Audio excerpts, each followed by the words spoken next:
अस्सलाम वालेकुम। 9th class mathematics आज चैप्टर 1 की रिव्यू एक्सरसाइज करेंगे। इसमें क्या है, पहले एमसीक्यूज कर लेते हैं इसके कि 4 ऑप्शंस गिवन है हमारे पास सारे के लिए। √7 क्या है, इंटीजर है, रैशनल, इरेशनल और नेचुरल। ठीक है, जहाँ पे रूट इन्वॉल्व हो जाता है वो कौन सा होता है, इरेशनल।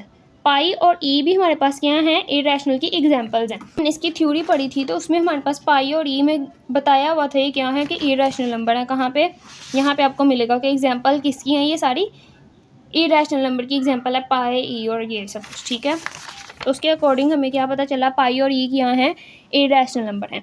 अगर n is not a perfect square, अगर n परफेक्ट स्क्वायर नहीं है, अगर परफेक्ट स्क्वायर होता तो यहाँ पे किसी नंबर का ये स्क्वायर आता और ये कैंसिल आउट होकर खाली n बच जाता। लेकिन क्योंकि ये परफेक्ट स्क्वायर नहीं है तो यहाँ पे किसी नंबर का n जो है वो स्क्वायर नहीं बनाएगा। ठीक है, तो ये हमारे पास क्या हुआ, अंडर रूट एग्जिस्ट रहेगा, तो इस वजह से ये क्या हुआ, इरेशनल। अगर यहाँ पे आपको एमसीक्यूज चेंज करके आ जाए कि if n is a perfect square, तो फिर वो क्या होगा, इरेशनल नहीं रहेगा। ठीक है, फिर वो या तो रैशनल हो जाएगा या नेचुरल या इंटीजर में से कुछ भी बन सकता है। वो अगर स्क्वायर बनता होगा तो फिर आप चेक कर लेना, वैसे रैशनल आएगा। ठीक है, √3 प्लस √5 हमारे पास क्या है, यहाँ पे भी रूट इन्वॉल्व है, तो ये भी क्या हो गया, इरेशनल नंबर हो गया। अच्छा, तो इसमें क्या है कि for all x belongs to R, x किसके इक्वल आएगा, x के इक्वल आएगा। ये कौन सी प्रॉपर्टी है, ये आपने क्या चेक कर लेना है, इन प्रॉपर्टियों में चेक कर लेना है सब में। तो क्या है कि a किसके इक्वल आता है, ये किस में होता है, तो एक नंबर बराबर आ जाए वो किसके इक्वल होता है, रिफ्लेक्सिव के। तो यहाँ पे कौन सी प्रॉपर्टी हुई, रिफ्लेक्सिव की।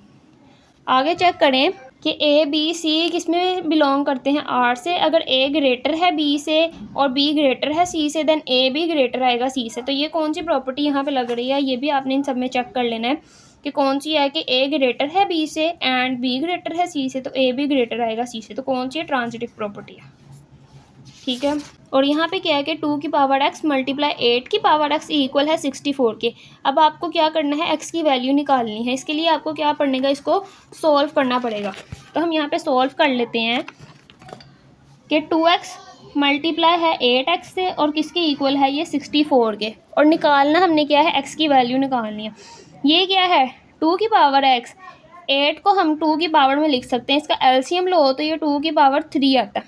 ठीक है, और यहाँ पे भी आपने इसी तरह ही करना है, इसको भी 2 के ऊपर एलसीएम ले लेना है, 64 का भी।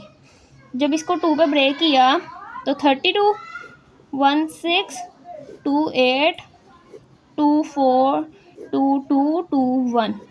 ठीक है, तो यहाँ पे 2 की पावर कितनी आ गई, 2 की पावर 6 आ गई।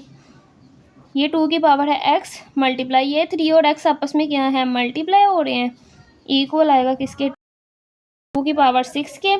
अब मैंने क्या कहा था कि अगर मल्टीप्लाई है, बेस सेम है, तो पावर क्या हो सकती हैं, ऐड हो सकती हैं। तो क्या करेंगे, x प्लस 3x कर लेंगे, इक्वल है किसके, 2 की पावर x। ये कितनी आ गई, 3 और 1 कितनी हो गई, 4x, इक्वल टू 2 की पावर x 6। अगर हमारे पास इक्वल है, बेस सेम हो तो हम इक्वल हैं। ठीक है, बेस इक्वल है ना, तो हम इनकी पावर्स को भी इक्वल लिख सकते हैं। मतलब यहाँ से हम ऐसे भी कर सकते हैं कि 4x और 6 इक्वल हैं, क्योंकि ये 2 और ये 2 इक्वल हैं। तो यहाँ से हम x की वैल्यू इजीली निकाल सकते हैं कि 4 यहाँ पे मल्टीप्लाई हो रहा है तो दूसरी साइड में जाके क्या हो जाएगा, डिवाइड हो जाएगा। तो 6 डिवाइड हुआ 4 से, इनकी कटिंग कर लो 3/2, तो ये x का आंसर आ गया। कौन सा वाला आंसर आया, ये 3/2। यहाँ पे भी प्रॉपर्टी चेक कर लेनी है कि a b के इक्वल है, b a के इक्वल है, तो फिर क्या होगी, a b के इक्वल है, b a के इक्वल है, तो कौन सी, सिमेट्रिक। √75 प्लस √27 की क्या वैल्यू होती है। अब इसको भी सिंप्लीफाई करना पड़ेगा, इसको सिंप्लीफाई करके चेक कर लेते हैं। क्या है कि √75 है प्लस हो रहा है √27 से, इसकी वैल्यू निकालनी है। क्या करेंगे, सिंपली ब्रेक कर लेंगे, 75 का एलसीएम ले लेते हैं, 5 के टेबल पे ही जाएगा।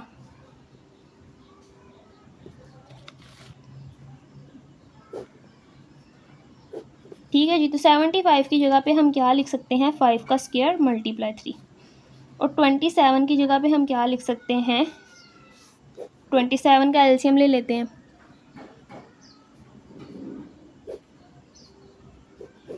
तो क्या लिख सकते हैं, क्योंकि ये हमारे पास स्क्वायर रूट है ना, तो यहाँ पे तो हमारे पास ये 3 की पावर 3 आ रही है, लेकिन हम यहाँ पे इसको 3 की पावर 3 नहीं लिखेंगे। क्यों? क्योंकि ये स्क्वायर रूट है ना, तो स्क्वायर में हमें क्या करना पड़ता है, 2 के पेयर्स बनाने पड़ते हैं। तो यहाँ पे क्या करेंगे, 3 का स्क्वायर मल्टीप्लाई 3।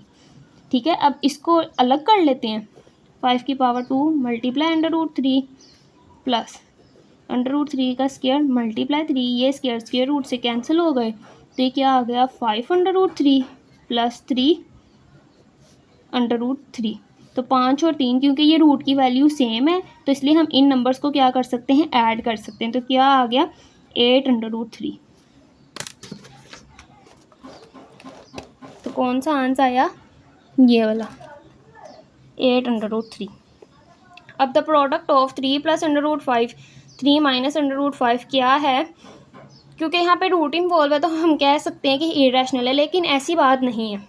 जब हमारे पास फॉर एग्जांपल इसमें वो पूछते कि ये रैशनल है इरेशनल है, तो फिर क्योंकि हमने इसको सिंप्लीफाई करके देखा रूट इन्वॉल्व है तो इसलिए हम इसको क्या कहेंगे, इरेशनल है।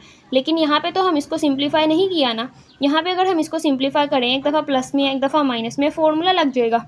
फॉर्मूला कौन सा लगेगा,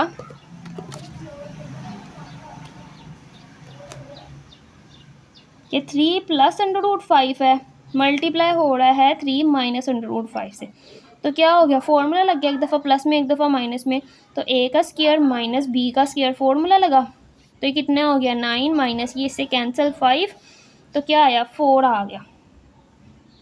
तो ये हमारे पास 4 क्या बनता है, इवन नंबर है ये हमारे पास, या इसको हम नेचुरल नंबर कह सकते हैं। ठीक है, लेकिन यहाँ पे इन्होंने हमें क्या एग्जांपल दिए हैं, ऑप्शंस क्या दिए हैं, प्राइम नंबर। तो 4 एक प्राइम नंबर नहीं है, ये ऑप्शन कैंसिल। 4 ऑड नंबर भी नहीं है, ऑप्शन भी कैंसिल, और इरेशनल भी नहीं है। तो फिर ये क्या हुआ, रैशनल।